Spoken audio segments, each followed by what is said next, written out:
సియోన్ స్వరం హరిదానగర్లో దేవరాజు ద్వారా గుండా ఇక్కడ సెమీ క్రిస్మస్ జరుపుకోవడము, ప్రజలందరూ కూడా వందలాది మంది వచ్చి ఈరోజు సంతోషంగా జరుపుకుంటున్నారు.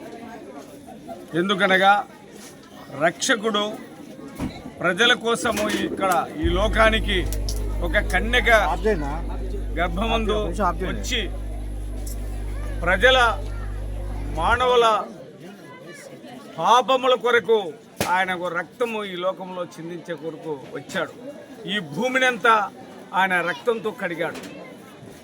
అందుకు 2025 సంవత్సరం కింద జరిగిన ఆ యొక్క విషయాన్ని ఈరోజు మేము జ్ఞాపకం చేసుకుంటూ యావత్తు ప్రపంచమంతా కూడా ఈ యొక్క సెమీ క్రిస్మస్ ఉత్సవాలు జరుపుకుంటున్నారు సంతోషంగా. రాష్ట్రంలో కానీ జిల్లాలో, కడప జిల్లాలో కానీ, ప్రతి ఒక్క చోట దేశంలో కానీ ప్రతి ఒక్క చోట ఈ యొక్క ఉత్సవాలు జరుపుకోవడం ఎంతో సంతోషకరం. ఇది మానవునికి చాలా సంతోషకరం. ఇది ఈయన ఒక క్రైస్తవులకే దేవుడు కాదు, ప్రపంచంలో సర్వ మానవునికి ఆయన దేవుడు.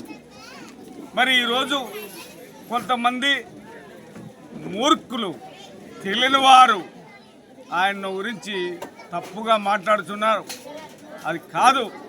ఆయన ఈ లోకానికి వచ్చింది బంగారు ఆశించినాడా? ఆశించలేదు. భూమి ఆశించినాడా? ఆశించలేదు. ఇండ్లు ఆశించినాడా? ఆశించలేదు. వెండి బంగారు సమస్తమును ఏది కూడా ఆశించకుండా కేవలము మానవుని మనసు మాత్రము ఆశించాడు, అంతే. అటువంటి భగవంతుని ప్రతి ఒక్కరూ స్మరించుకోవడము, ఈ యొక్క పండగ ఉత్సవాలను జ్ఞాపకం చేసుకోవడం అందరూ కూడా క్రైస్తవుని కానీ ప్రతి మానవుడు కూడా జ్ఞాపకం చేసుకునే దినం ఈ దినము. అందు కాబట్టి ఈరోజు ఈ హరిదానగర్లో దేవరాజయ్య గారు చాలా కష్టపడి ఆయన ఏర్పాటు చేసేందుకు క్రైస్తవులందరూ కూడా ఒక చోట కలిసి ఆయన్ను కొనియాడారు. ఈ అవకాశం ఇచ్చిన అందరికీ కృతజ్ఞతలు.